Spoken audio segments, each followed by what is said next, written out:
Bienvenue sur la chaîne Psy, soutien à la parentalité et réussite éducative.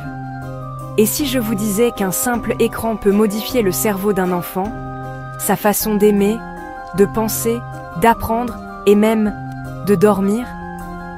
Aujourd'hui, on plonge ensemble dans les curiosités sur la surconsommation des écrans, avec des données scientifiques étonnantes et des clés concrètes pour mieux accompagner nos enfants.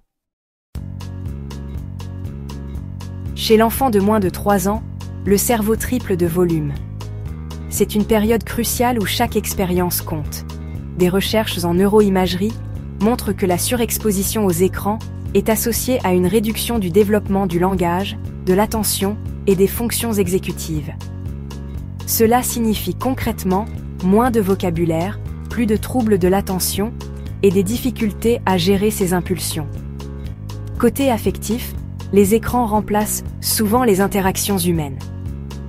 Or, ce sont ces échanges, regards, sourires, voix, qui permettent à l'enfant d'apprendre à reconnaître et gérer ses émotions. Moins de conversations, moins de jeux partagés, plus de tension.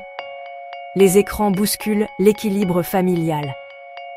Quand les repas se déroulent devant une télé ou qu'un parent est absorbé par son téléphone, le lien parent-enfant s'appauvrit.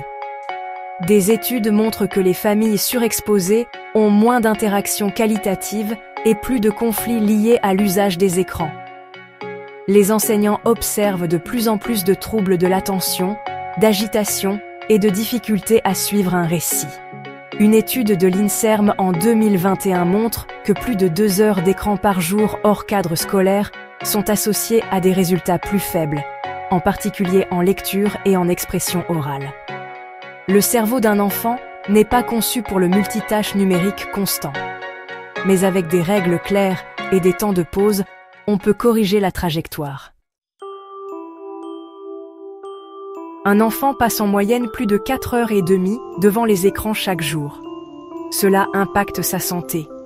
On observe une augmentation du surpoids, une baisse de l'activité physique, des troubles visuels et surtout, des problèmes de sommeil.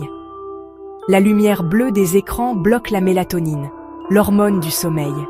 Résultat, endormissement plus tardif et nuits agitées. Ce n'est pas uniquement une question de contenu, c'est une question de disponibilité. Quand le parent est absorbé par son propre écran, il devient émotionnellement indisponible, et l'enfant le perçoit très vite. Une étude menée aux États-Unis montre que les interruptions fréquentes liées au smartphone perturbent la qualité des liens affectifs dans les premières années de vie. Des moments courts, mais pleinement présents, peuvent renforcer le lien. 15 minutes sans téléphone, juste à jouer ou parler, ça change tout. PEGI signifie Pan-European Game Information. C'est un système de classification des jeux vidéo par tranche d'âge. 3, 7, 12, 16 ou 18 ans. Mais attention, il ne s'agit pas de la difficulté du jeu, mais du contenu. Violence, propos grossiers, peur, discrimination sont indiqués par des pictogrammes. Un enfant de 9 ans exposé à un contenu PJ16 peut vivre des émotions ou des scènes pour lesquelles il n'est pas prêt psychologiquement. Vérifiez les étiquettes, discutez avec votre enfant et, si possible, testez le jeu avec lui.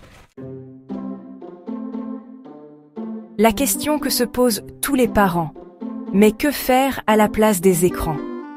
Voici des alternatives simples, validées par la recherche, pour nourrir le développement de l'enfant sans écran, tout en maintenant un cadre réaliste pour les familles. Le jeu libre non structuré favorise autonomie, créativité et intelligence sociale. Pas besoin de jouer cher, des objets du quotidien suffisent. La lecture à voix haute, 10 à 21 minutes par jour suffisent pour développer vocabulaire, attention et liens affectifs. L'activité physique, minimum 60 minutes par jour, vélo, marche, jeux au parc, tout compte. Les routines affectives, rituels du coucher, jeux de doigts, chansons, la répétition sécurise et structure affectivement l'enfant. l'ennui créatif, l'ennui développe l'imagination. Ne comblez pas chaque minute. Les activités partagées du quotidien, cuisine, pliage de linge, jardinage, autant d'occasions d'apprentissage et de liens. Les jeux de société apprennent la patience, la coopération, la gestion de la frustration. 1 à 2 fois par semaine suffisent.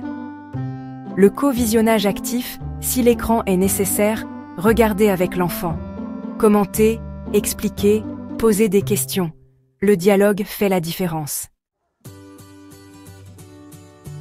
Les écrans font partie de nos vies. Le but n'est pas de les diaboliser, mais d'en reprendre le contrôle. Encadrer l'usage, créer des espaces sans écran, renforcer les moments de qualité, ce sont des gestes simples mais puissants. Abonnez-vous à notre chaîne Psy. Soutien à la parentalité et réussite éducative pour d'autres vidéos basées sur la science, la bienveillance et le lien humain. Et vous, quelle est votre alternative préférée aux écrans? Partagez vos idées en commentaire.